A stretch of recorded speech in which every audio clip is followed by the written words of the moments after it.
how you doing? Nice to meet you. Know what to do, you feel me? Again. Like donde está fuego? Leaving out the booth, $300 loot. I don't need to flex my cash. I'm the living proof. You a funny guy, spook. Mitch, I got the juice. Give me the loot, give me the loot, give me the loot, give me the loot.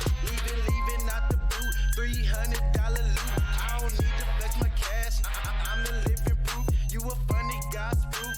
Mitch, I got the juice. Give me the loot, give me the loot, give me the loot, give me the loot. Hey, got a couple crowns. Want me to take her down? I don't want that bag. I need that cash. I need it now, baby. What's it worth? No JG. Can't play me. G's can't even save me. Model bit, you pay me. Ain't no hawk, it's no safety. We ain't dancing, but you prancing to the gas. Roll up the gas, knock on the blast. Yeah, Jimmy on that neutron. I'm too high, you lukewarm. Make your boo dry, cause you're too gone. Took your bad, now you Luga. Boy, you a goofball.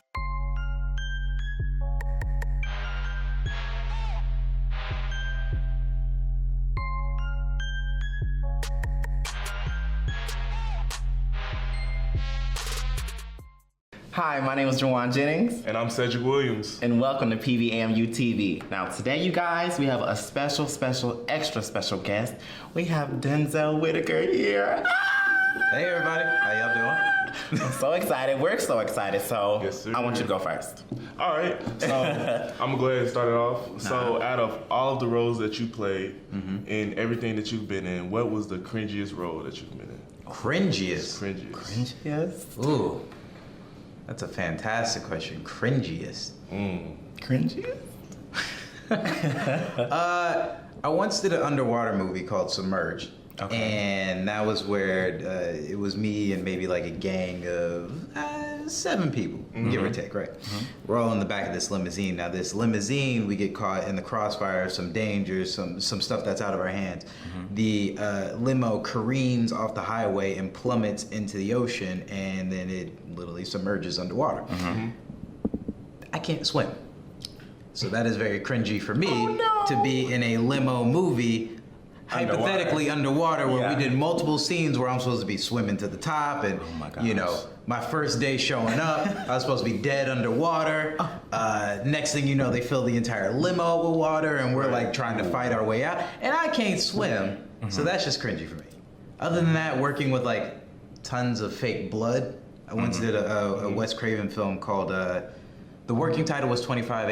It came out as My Soul to Take. I was just about to ask you about that. Yeah. Took the words right out of my mouth. So My Soul to Take, where I got stabbed in the stomach, and after you put on so much fake blood, it starts to dry up, and then it's cold. They use packs. What do they use for fake blood? The packs? We did kind of like a prop gag for when I initially get stabbed, but then we like cut. You know, they spray on the blood, and then you kind of hold this this sponge, and as you squeeze on the sponge, more blood actually comes out. So you got to squeeze it and act like but it's cold. You know, Yikes. you don't warm up fake blood, so you just and then it starts to dry and it gets crusty. So that might actually be more cringeworthy than being underwater. But, yeah. So what'd you do? Another scary movie? Yeah, I do one. I ain't doing nothing with like demons and. I'm not doing demons. Not doing demons. I won't do that. Yeah, don't do okay. that. You don't want that energy. No. You don't want that energy at all. I fear God too much to be doing devil work. So, Right. That's not me. Plus, too, like a lot of those films, like The Exorcist and things like that, or Poltergeist, like there's been stories of actual rare supernatural events happening. Wow, filming? Or actors not being able to break that. Yeah, because what we do as actors, and a lot of people may say, oh man, acting's easy, like I could do that, but really if you're giving it your all and you're transforming yourself within your roles, you know, you dedicate yourself to that role and you gotta believe it, because if I believe it, then you guys believe it. Well, Exactly. I'm supposed to be quote unquote possessed, I gotta give myself to that or do the research.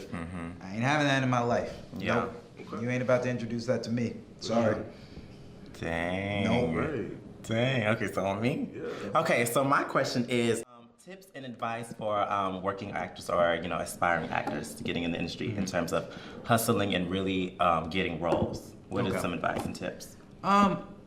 First and foremost, there's no blueprint to the acting game at all.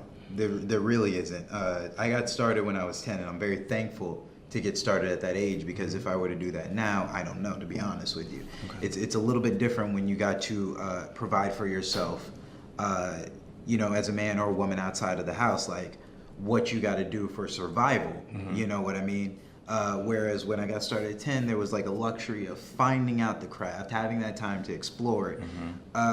So I always advise to anybody, like, set yourself up for success, not failure. Meaning, like, save some money, make sure you have a decent plan. If you got to work a second job, you got to work a second job. If you got to work a third job, you got to work a third job. Most entrepreneurs of any type of business will tell you should have several streams of income coming in.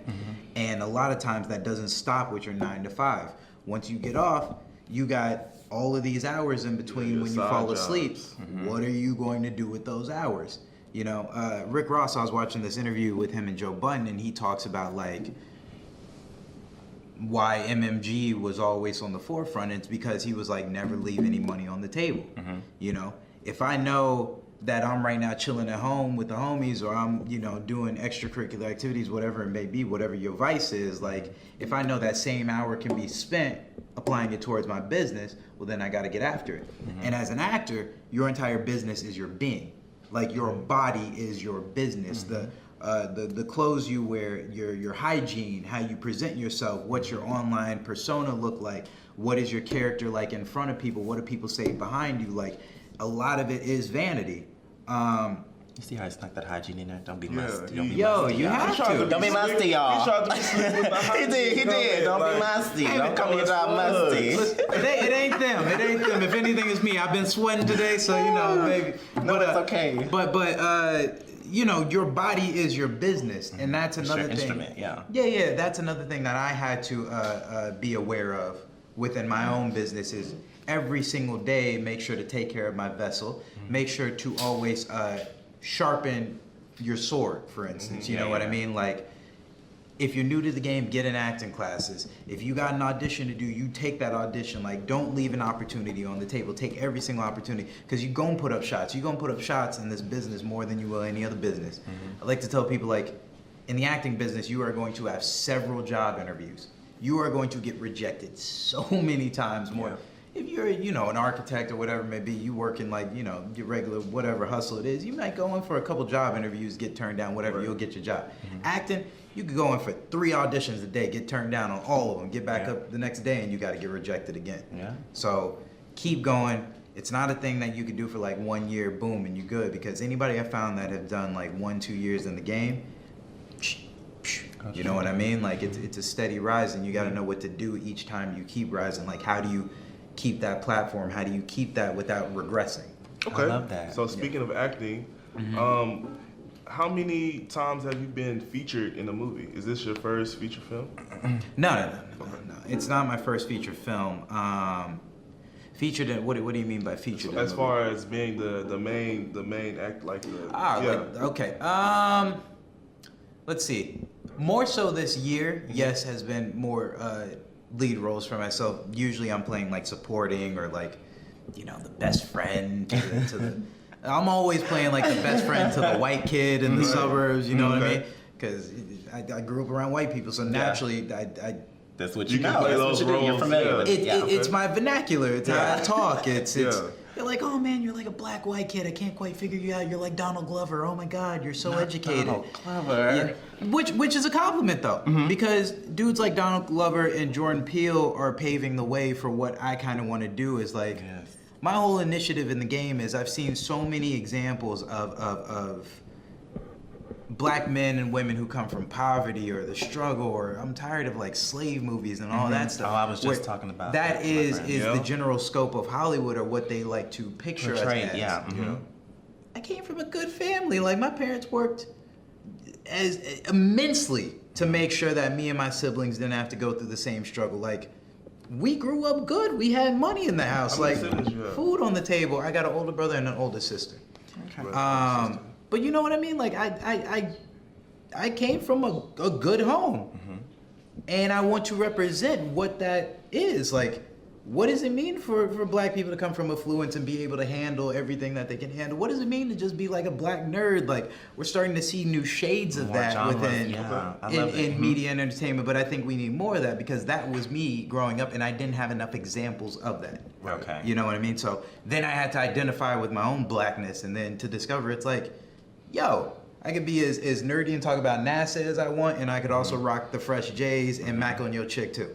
So it is what it is. And that's a period. Speaking of, so you getting on macking on chicks and the whole race thing, I love it. So do you have a preference when it comes to dating women? No, I'm gonna keep it 1,000% real with you. I don't.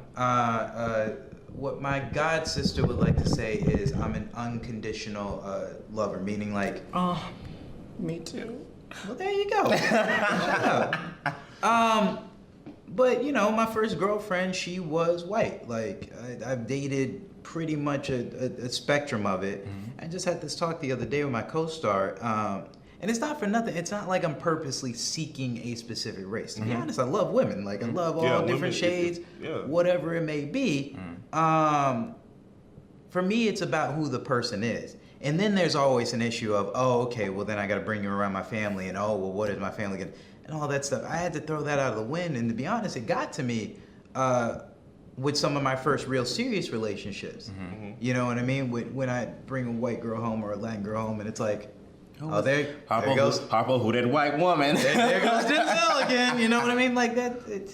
But it is what it is, and to be honest with you, on the same respect, is like, I don't discriminate what race it is that I choose to date, but I do have an innate desire within me to also represent my culture the best way possible. Because you ain't about to strip me of my blackness, and you ain't about to have me out here like acting like I don't know where I came from. Wow. I enjoyed it. It's the whole complex to me, or at least what I want to continue to portray in media, is it's cool to be educated. It's cool to sit at the table and be the only black person there. And guess what? I love my damn fried chicken and watermelon, and you gonna have me represented the same exact way. And whoever I show up with, she might like it too. And she ain't about to call me out and have me dressing up like some Uncle Tom. No, that's not about to be it. I'm gonna be me, but I'm also love all. I've never had a problem not fitting in with a social circle. In fact, I kept more diverse social circles than just like a secluded one race or entity like that. You know, we had this one table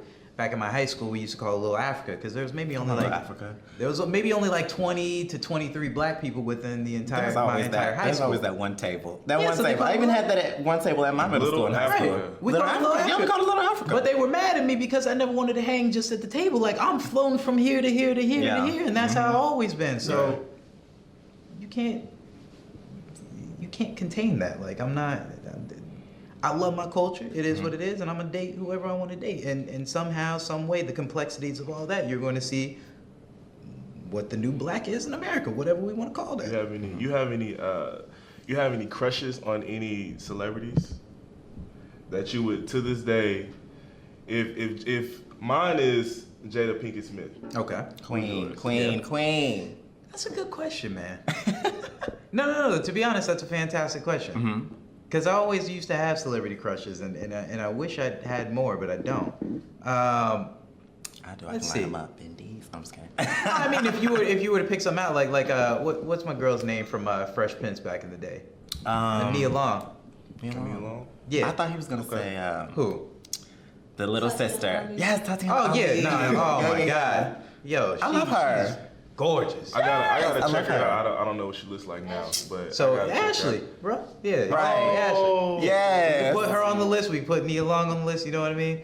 Selma Hayek used to be a jam of mine when she was in what's the What's her name? Selma Hayek. Ooh, The gotta see a old picture. school Tarantino Robert Rodriguez film, They Die by Dawn. No, it's not They Die by Dawn. I'm sorry. From Dusk Till Dawn. That's If you ever seen her in there where she had the whole snake dance and she dancing on top of the table, Mm-hmm. woo!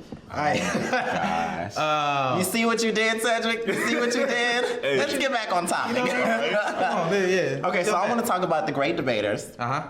and Training Day. Now, what was your experience like for both sets? Like, how was it?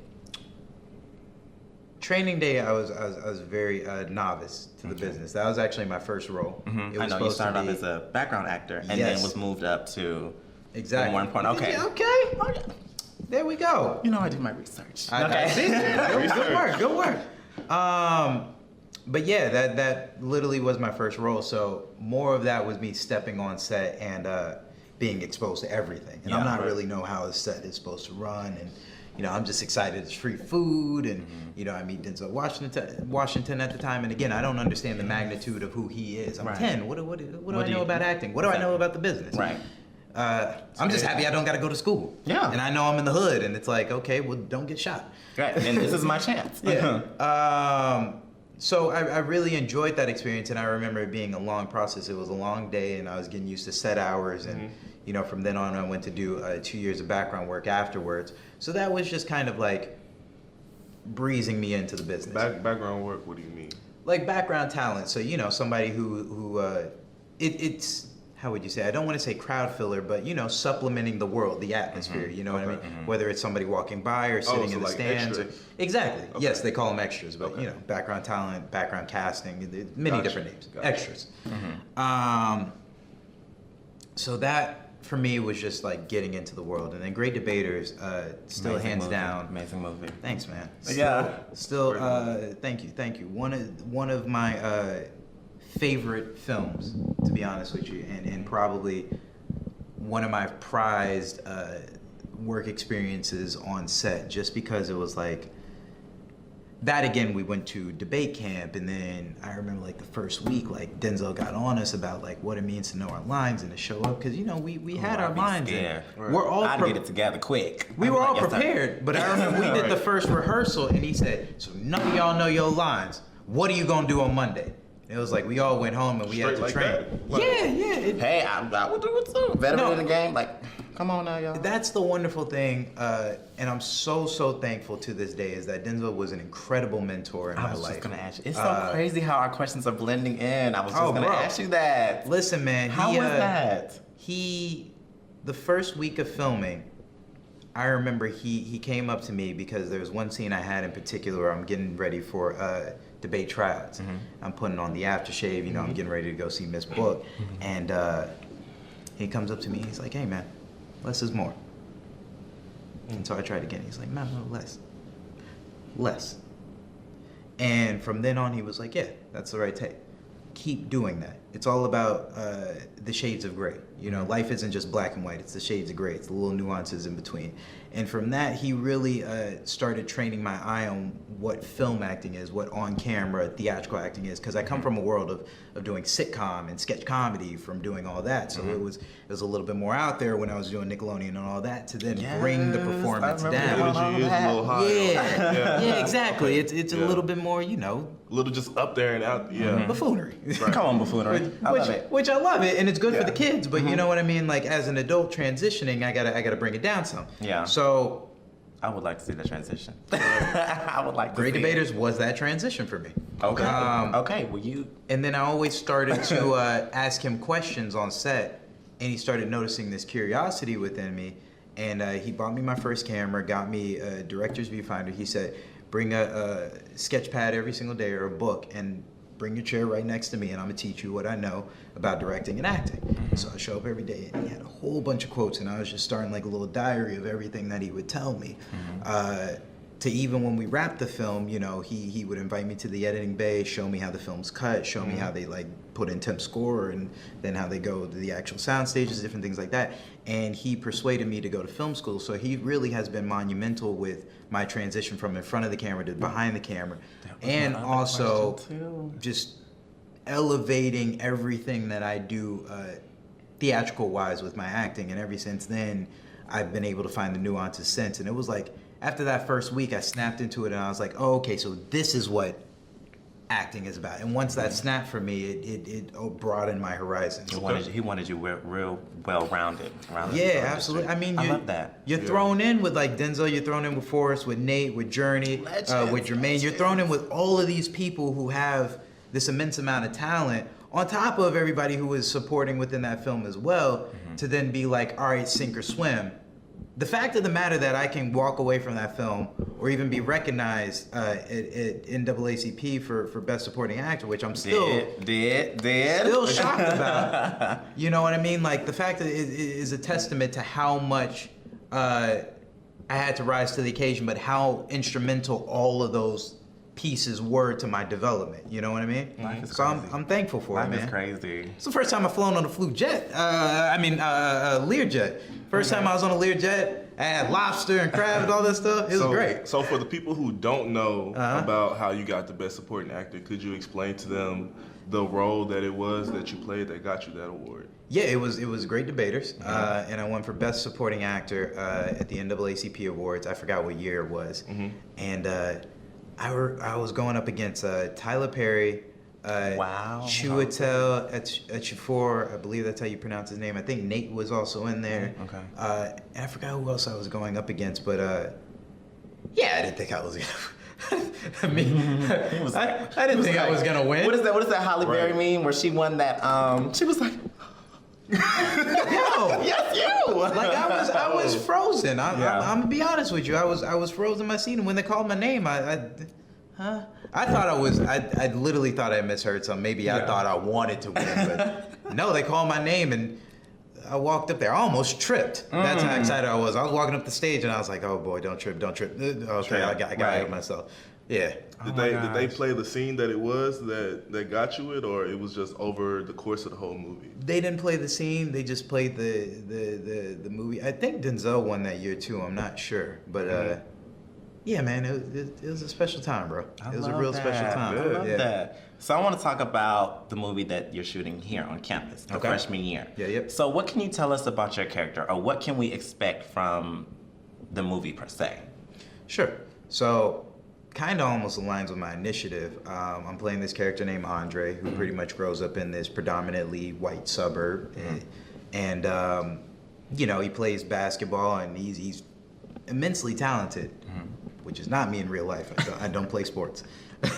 Disclaimer for anyone who watches the movie: don't be calling me. Right. Oh my God, the extras are showing up every single day, and they're like, "Yo, man, let's ball, bro." Me, I'm on the basketball team. acting. You sure were I'm on the extra. You basketball went team. extra on it, wasn't it? Jeez. Yeah. So- I love it. But he's immensely talented, and he has all of the how would you say? He has all of the I'm searching for the word. All of the potential in the world in the world to be one of the greats. But he has an injury that pretty much ends, you know, his chances of getting into the school he really wants to. Kind of puts him in a slump. His grades are already in the hole, and his mom ends up sending him to Pride Valley, which is this fictional school, which we've been shooting here at Prairie View. And, you know, he gets to Pride Valley, and he's got this ego. You know, he's like, oh, man, you know, what do I need to be here for? I don't really care about my grades. I just want to play ball. And the dean really gets on him and is like, no, shape up, you know, understand what it means to be here, understand what it means for your heritage. And it's really a culture shock for him, because now he's going to this HBCU and he's never been around his culture before.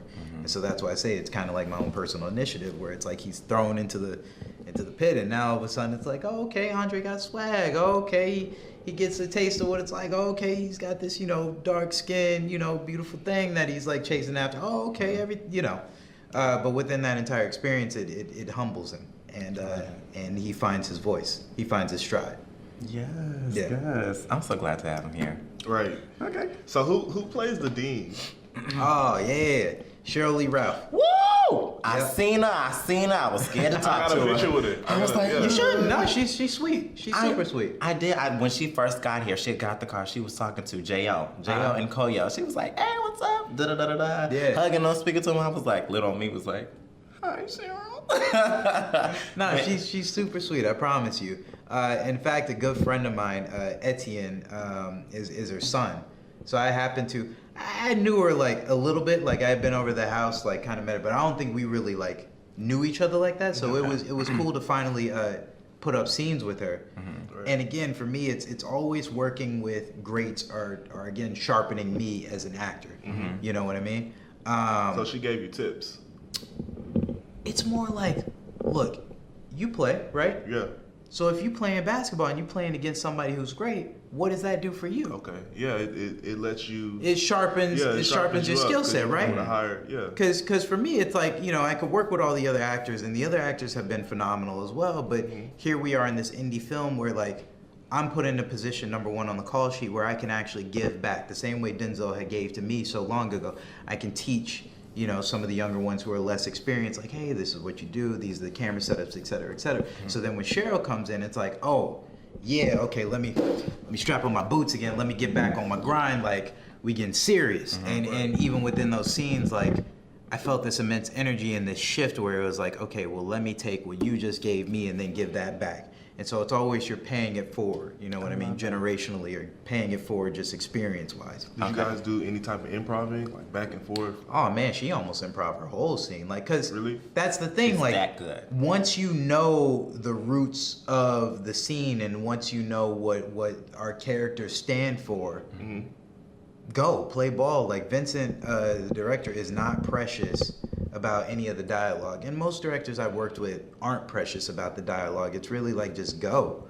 You know what I mean? Like, if you know the character, what is this character going to say? What are you going to say to me that's going to impact me? You know what I mean? And she had this immense amount of pride that she carried, and this love for HBCUs that she wanted to impact on her character alone. So we sat there, and maybe within a couple minutes, almost kind of like jazz, almost kind of like freestyle rap, and it was like, oh, word, so that's what you gonna do? That's what I'm gonna do? Okay, well, yeah, let's do that in the wide, and then we gonna back cover and forth. it. Man, that's the fun to me. That is like, the fun part. That's the yo, best part of jazz- acting. It gets competitive. Huh? Jazz and acting is great. Competitive. But it gets competitive, but where the mastery comes from is, I know she needs to shine in this moment. I'm not here to overstep your moment. Right. And in fact, anything, come down on me and make me feel smaller than, please, I welcome it all. Insult the shit out of me if you need to. You know what I mean? Like, I will take that because that's what my character's supposed to be. And that, within itself, once you know the roles of your characters, like, let it fly, you know? Right. So I heard you talking to Koyo, and I overheard that you had a clothing line. Can you, besides filmmaking and acting, so what are your other endeavors? So I founded a company in 2013 called Black Mouth Entertainment, and it was my gamer tag when I was young. It's what everybody kind of called me by, and then I got my logo. You know what I mean? It's like the little dude with the hat on, and those were things I used to tag, and it was like part of me. So when I founded my company, it was like, okay, well, what are the roots, or what am I going to stand for? And I merged those two together and created this company called Black Mouth Entertainment. And really, what I'm all about is, some of my favorite films are Jurassic Park and Back to the Future. And I'm all about imagination. And I feel like the longer we retain youth and innocence, that's how we tap into our imagination. Like kids, when they, play in the field or make believe, like they're not worried about ego or anybody judging them or anything like that. It's only when we get older do we feel afraid to really leap and bound within our careers or our pursuits, especially artistry. So I want Black Mouth to always stand for immortality through youth and imagination. And with that, we shoot music videos, short films, developing features right now. And yes, clothing is a part of it.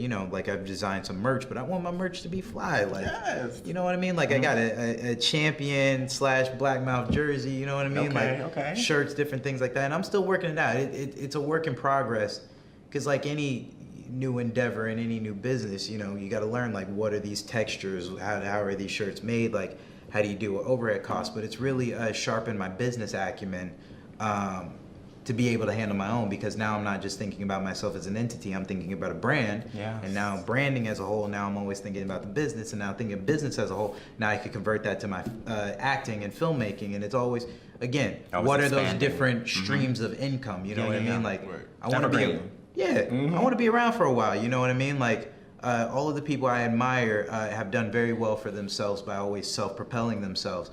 And as Shaq recently said, and he got this literally from Jeff Bezos, is like, find ways to be of service to other people and watch what that does for not only your net worth, but watch what that does for your legacy as a whole. You know what I mean? So that's, again, in my business, like, how can I best service other people, but also, create something for myself and create something for Black Mouth where we withstand the test of time. So when I pass, names is still ringing on.